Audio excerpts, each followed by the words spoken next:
Good morning പ്രിയപ്പെട്ടവരെ, morning ഇൻഫോയിലേക്ക് സ്വാഗതം. ഇന്ന് 3 ഇൻഫർമേഷനാണ് പ്രധാനമായിട്ടും പറയാൻ പോകുന്നത്. ഒന്നാമത്തെ കാര്യം, കേരള സർക്കാർ പ്രഖ്യാപിച്ചിട്ടുള്ള ഈ ഓണത്തിന് ബോണസും പെൻഷനും ഒക്കെ എന്തൊക്കെയാണെന്നുള്ളത്. രണ്ടാമത്, പോസ്റ്റ് ഓഫീസിൽ അക്കൗണ്ട് ഉള്ളവർ മസ്റ്റായിട്ട് അറിഞ്ഞിരിക്കേണ്ട ഒരു കാര്യം, ഒക്ടോബർ മുതൽ ചില മാറ്റങ്ങൾ വരുന്നുണ്ട്. മൂന്നാമത്തെ കാര്യം, ലോണും മറ്റ് ആവശ്യങ്ങൾക്കൊക്കെ ആയിട്ട് ക്രെഡിറ്റ് സ്കോർ കുറവുള്ളവർ അത് എങ്ങനെ ഉയർത്താൻ പറ്റും, അങ്ങനെയുള്ള കാര്യങ്ങളാണ് ഇന്ന് പറയുന്നത്. അപ്പോൾ ഇതിനോട് താല്പര്യമുള്ളവർ കാണുക. ഓക്കെ, അപ്പോൾ ഓണത്തിന് ബോണസ് ഒക്കെ എങ്ങനെയാണെന്നുള്ളത് നോക്കാം അല്ലേ. ഈ ഓണക്കാലം സന്തോഷത്തോടെയും സംതൃപ്തിയോടെയും ആഘോഷിക്കുന്നതിനായി പെൻഷനും ബോണസും പ്രഖ്യാപിച്ച് സർക്കാർ.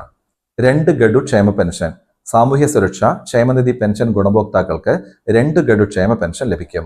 62 ലക്ഷത്തോളം വരുന്ന ഗുണഭോക്താക്കൾക്ക് 3200 രൂപ വീതം പെൻഷൻ നൽകുന്നതിനായി 1700 കോടി രൂപ സർക്കാർ അനുവദിച്ചു.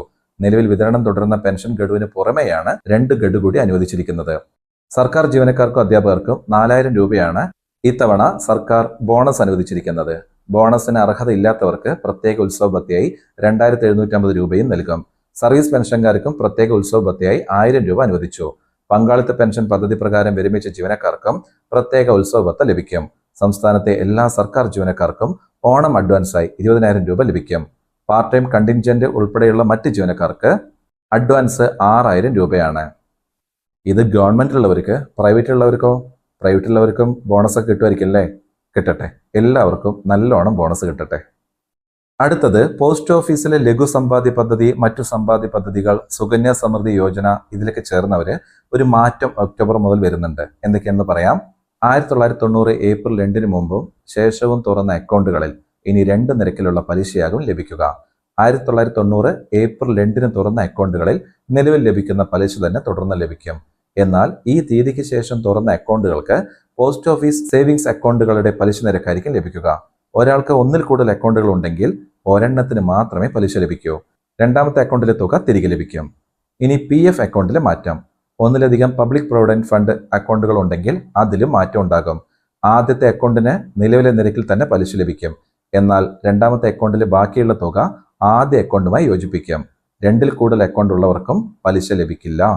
പ്രായപൂർത്തിയാകാത്ത ആളുടെ പേരിൽ തുറന്ന PF അക്കൗണ്ട് ഉടമകൾക്ക് പ്രായപൂർത്തിയാകും വരെ പോസ്റ്റ് ഓഫീസ് സേവിംഗ് അക്കൗണ്ട് പലിശ നിരക്കായിരിക്കും ലഭിക്കുക. 18 വയസ്സ് പൂർത്തിയായ ശേഷം മാത്രമേ പബ്ലിക് പ്രൊവിഡന്റ് പലിശ നിരക്കിന് അർഹതയുണ്ടാകൂ. അതുപോലെ തന്നെ സുകന്യ സമൃദ്ധി പദ്ധതിയിലും മാറ്റമുണ്ട്. രക്ഷിതാക്കളല്ലാത്തവർ കുട്ടികളുടെ പേരിൽ തുറക്കുന്ന അക്കൗണ്ടുകൾ നിയമപരമായ മാതാപിതാക്കൾക്ക് കൈമാറും. ഒക്ടോബർ 1 മുതൽ ഈ മാറ്റങ്ങൾ നിലവിൽ വരും.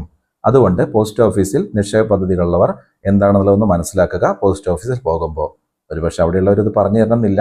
പലപ്പോഴും അങ്ങനെ പല കമന്റുകളും കണ്ടിട്ടുണ്ട്. ഇതാണ് അതിന്റെ യഥാർത്ഥമായ ന്യൂസ്.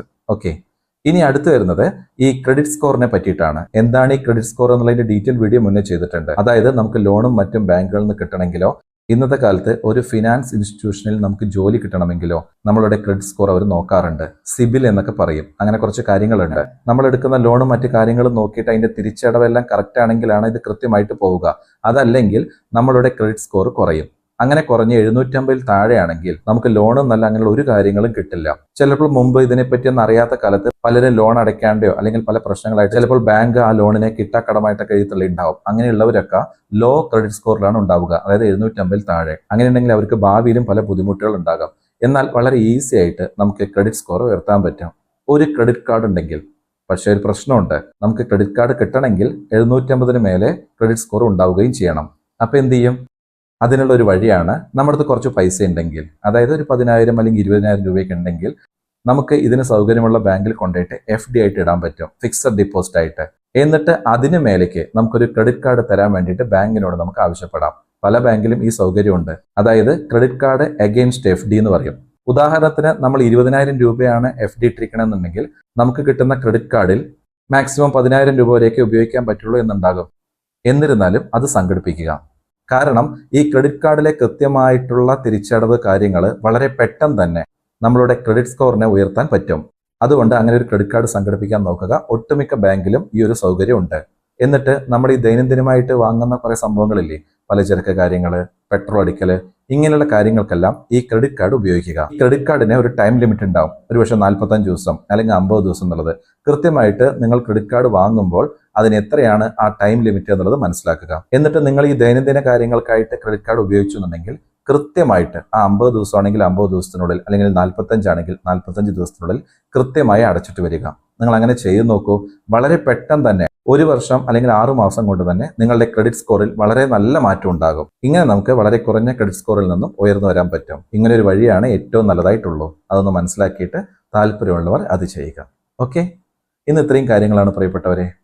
എല്ലാവരും ചായയൊക്കെ കുടിച്ച് ബ്രേക്ക്ഫാസ്റ്റ് ഒക്കെ കഴിഞ്ഞിട്ട് അവനവൻ്റെ ഇന്നത്തെ കാര്യങ്ങളിലേക്ക് പോകാൻ റെഡി ആയിട്ട് നിൽക്കുന്നുണ്ടാകല്ലേ. എന്നാൽ അങ്ങനെ ആവട്ടെ. എല്ലാവർക്കും നല്ലൊരു ദിവസം നേരുന്നു. നിങ്ങളുടെ ആഗ്രഹങ്ങളും പ്രതീക്ഷകളും പ്രാർത്ഥനകളും എല്ലാം ഇന്നത്തെ ദിവസത്തിൽ സഫലമാകട്ടെ. ഓക്കെ, ഇത് നിങ്ങൾക്ക് പ്രയോജനപ്രദമായി നേരിടട്ടെ. എന്നാൽ ശരി, അടുത്തൊരു വിഷയമായിട്ട് അടുത്ത വീഡിയോയിൽ അടുത്ത് തന്നെ കാണാം. ലോകാ സമസ്ത സുഖിനോ ഭവന്തു.